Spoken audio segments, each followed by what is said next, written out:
So I love to buy Venus flytraps that I consider rescues, the ones that come in the death cubes from the local hardware store or Walmart. But it dawned on me that there's not a lot of videos about what you can expect when you get these plants. And that's what I want to do here. I want to show you what you can expect, and most importantly, don't freak out. See you soon. So when I say I like to buy a lot of rescues, I mean I like to buy a lot of rescues. And so I went on a plant haul today, or yesterday rather, and got a whole bunch of them. And so they're going to come in these little cubes. There's different companies that have different cubes, but pretty much this is what it's going to look like. And you can get them in your local, sometimes grocery stores, hardware stores, like Lowe's, Walmart, places like that. Now, and they come in these little tiny pots, and they're stuffed full of these casings around their roots. And so I want to touch on that really fast. The first thing you want to do, a lot of people make mistakes. They either keep them in this pot, right, or they take them out of the pot and then plant them into another pot with the rockwool, or sometimes it's like coconut fiber or something around that, right? And the reason why that is a mistake is that's going to keep the rhizomes from being able to spread properly. And so what I like to do is to strip all that away, get rid of all that extra soil, get rid of that little you've seen them in the stores, I'm sure, if you've gone to Lowe's, or these little circular things that you put your seeds in, and it helps them grow and germinate. But once they get to the size that you're going to be buying them, they're going to want to come out of that so they can spread out and create more rhizomes. And so first thing you want to do is get it out of this death cube, right? And go ahead and get it completely stripped from all that excess material. Now, a quick thing on these death cubes.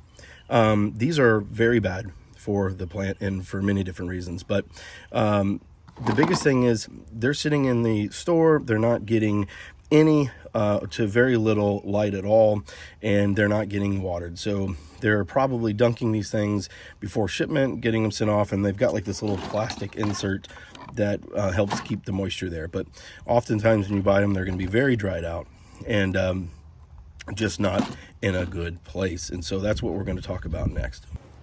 And so here are some of the rescues that I bought. Now, before we talk about the plant himself, when you get them out of that cube, they're going to be very dried out, and they're going to need some attention. But you don't have to overreact or anything like that. What I like to do is have my media already ready to go, and the media needs to be, in this case, peat, which is inert, and perlite, which is also inert. The perlite is going to help it breathe. Now go ahead and get rid of all that dressing that is around those roots to get it bare root. And you simply want to just take your fingers, poke a hole, and then make sure the roots get down in there. Now you want to have it where the crowns are not covered by the dirt, because that will cause crown rot. It sounds way more complicated and way more finicky, but it's not.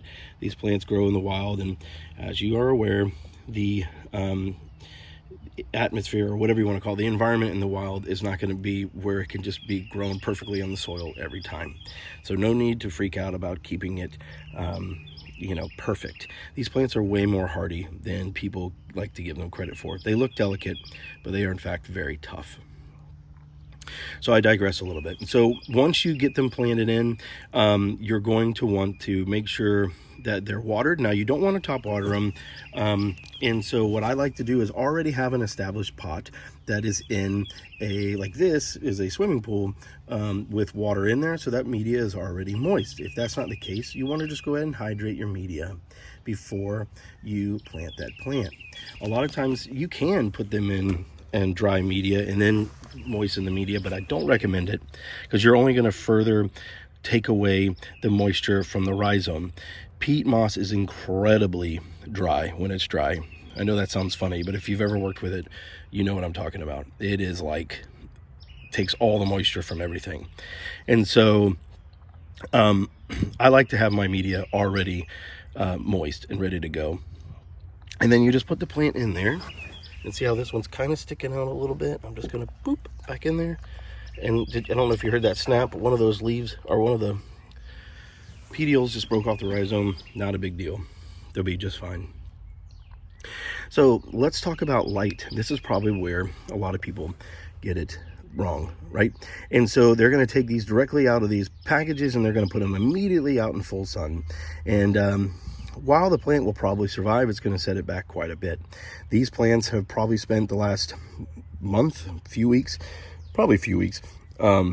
in travel, in boxes, and then it gets into a store and then it doesn't get any light. So as you can see, the petioles are very long and very green, very much an indication of not enough light.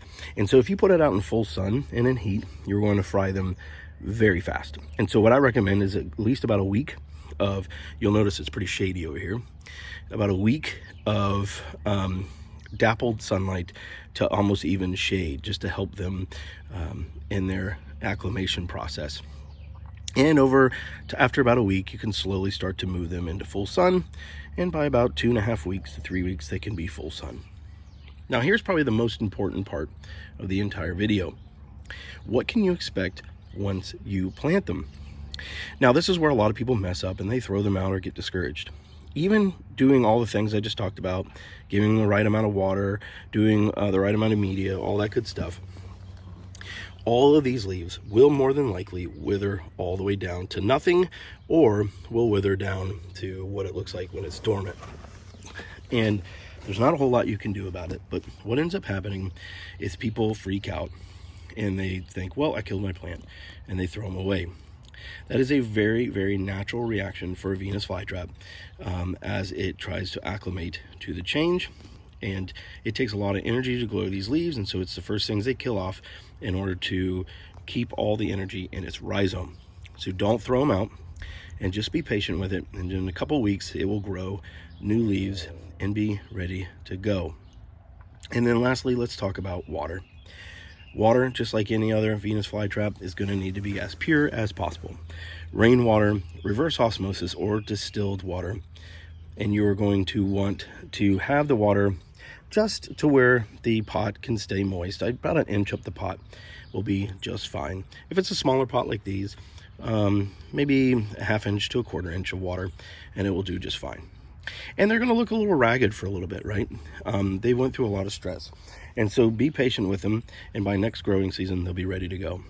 Now, this is food for thought. If you're brand new to carnivorous plants, I highly recommend that you go with an established grower like a California Carnivorous or Jeremiah's plants, because you're going to get very strong, very healthy plants.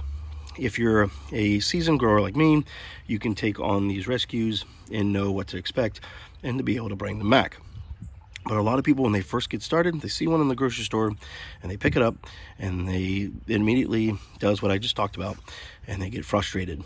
If you buy somewhere like a Jeremiah's plants or a California Carnivore, you're going to have a plant that's already been what's called hardened off, and so it is ready to go. And while it may need a little acclimating, it's going to be a much better plant overall. I certainly hope this video has helped, and go out there and start collecting them. And if you feel confident and you're like me and you can't walk by without rescuing them because you feel so bad, hope this video helps you through that process.